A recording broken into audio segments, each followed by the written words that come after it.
अध्याय 6 भाग 5। मैं जितेंद्र गहलोत, आदर्श विद्या मंदिर। अगला भाग एपिथेलियम उत्तक। जंतुओं के शरीर को ढकने हेतु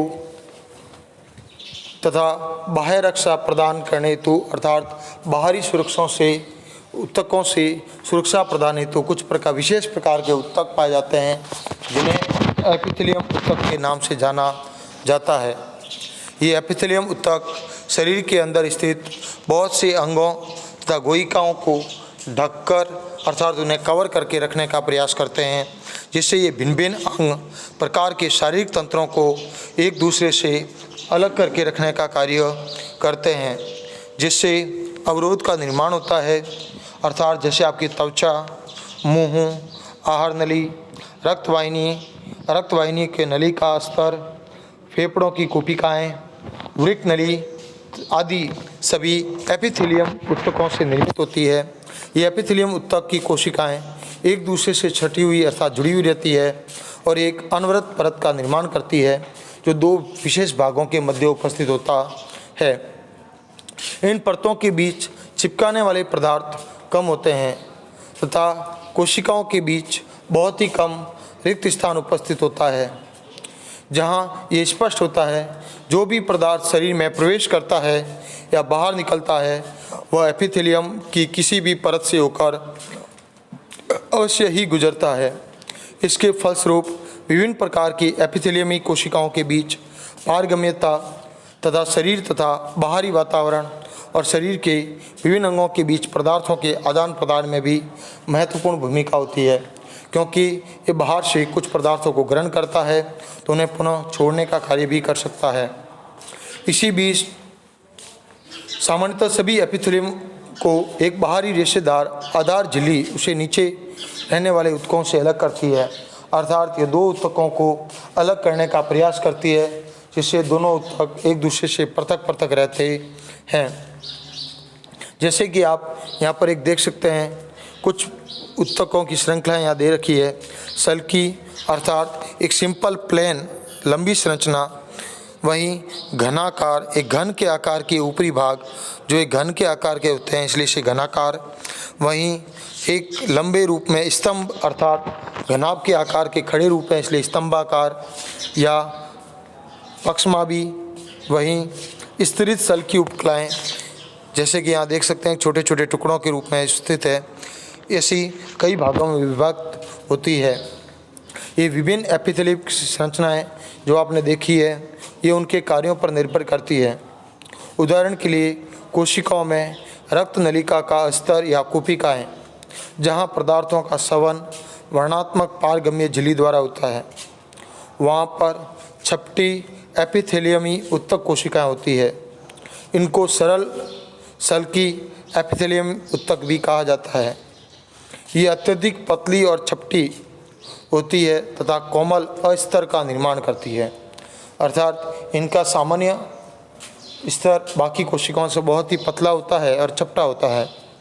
आहार नली तथा मुंह का स्तर सल्की एपिथेलियम से ढका होता है, जहाँ शरीर का रक्षात्मक कवच अथवा त्वचा इन्हीं सल्की एपिथेलियम कोशिकाओं से मिलकर बनी होती है।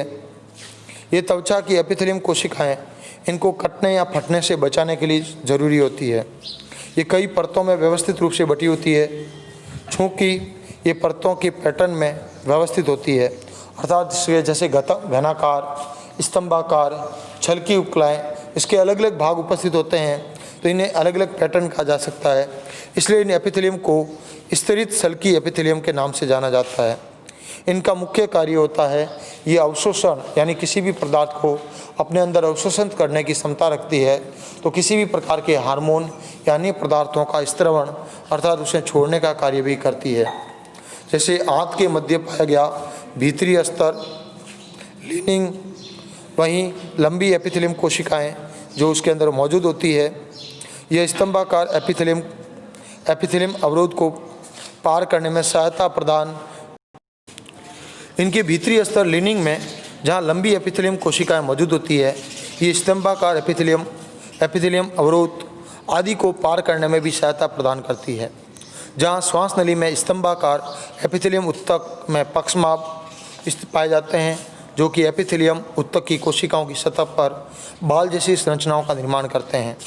जैसे कि नाक के अंतर्गत भी बाल, जो बाहर से आने वाले धूल के कणों आदि से इसकी सुरक्षा प्रदान करते हैं। इसी प्रकार ये पक्षमाप गति भी कर सकते हैं तथा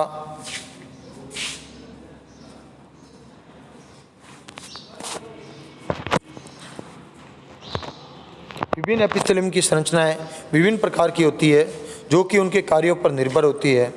उदाहरण के लिए कोशिकाओं में रक्त नलिका का अस्तर कुपिका, जहाँ पदार्थों का सवन वर्णात्मक पारगम्य झिल्ली अर्थात वर्णात्मक पारगम्य झिल्ली को चयनात्मक पारगम्य झिल्ली के नाम से भी जाना जाता है, क्योंकि ये आपकी त्वचा पर स्थित होती है।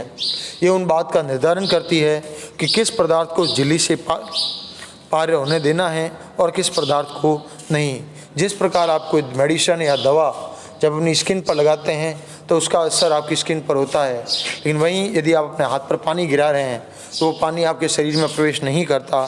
अर्थात ये वर्णात्मक पारगम्य झिल्ली इस बात का निर्धारण करती है कि कौन सा पदार्थ आपके शरीर में प्रवेश करेगा और कौन सा नहीं। इसलिए इसे चयनात्मक पारगम्य झिल्ली के नाम से भी जाना जाता है। ये चपटी एपिथेलियम उत्तक कोशिकाएं होती है, जिनको सरल सल्की एपिथेलियम कोशिकाओं के नाम से भी जाना जाता है। ये बहुत ही पतली और चपटी होती है, इसलिए कोमल अस्तर का निर्माण भी करती है। जहाँ आहार नली तथा मुंह का अस्तर सल्की एपिथेलियम से ढका होने के कारण इस शरीर का रक्षात्मक कवच अर्थात त्वचा इन्हीं की सल्की एपिथेलियम कोशिकाओं से मिलकर बनी होती है। ये त्वचा की एपिथेलियम कोशिकाएं इनको कटने या फटने से भी बचाने में सहयोग करती है, अर्थात किसी भी प्रकार से इनका कटाव नहीं हो, ये फटे नहीं, इससे इनका सुरक्षा करने का कार्य इसी के द्वारा होता है। इनकी गति को श्लेष्मा को आगे स्थानांतरित कर साफ करने में सहायता करती है, ये इसका मुख्य कार्य है। यह एपिथेलियम को पक्षमा भी स्तंभाकार एपिथेलियम के नाम से जाना जाता है। वहीं दूसरी घनाकार एपिथेलियम वृक्क नली तथा लार ग्रंथि के निर्माण के लिए अस्तर का निर्माण करती है, यानी उसको सुरक्षा प्रदान करती है, जहां यह उसे यांत्रिक सहायता भी प्रदान करती है। अर्थात एपिथेलियम कोशिकाएं प्राय ग्रंथि कोशिकाओं के रूप में भी अतिरिक्त विशेषता अर्जित करती है, जो एपिथेलियम उत्तक की सतह पर पदार्थों के स्त्रवण हेतु कार्य भी करती है। कभी कभी एपिथेलियम उत्तक का कुछ भाग अंदर की ओर मुड़ा रहता है तथा एक बहुकोशिकीय ग्रंथि का निर्माण इसी के द्वारा होता है। यह ग्रंथिल एपिथेलियम कहलाती है। धन्यवाद। इसी के साथ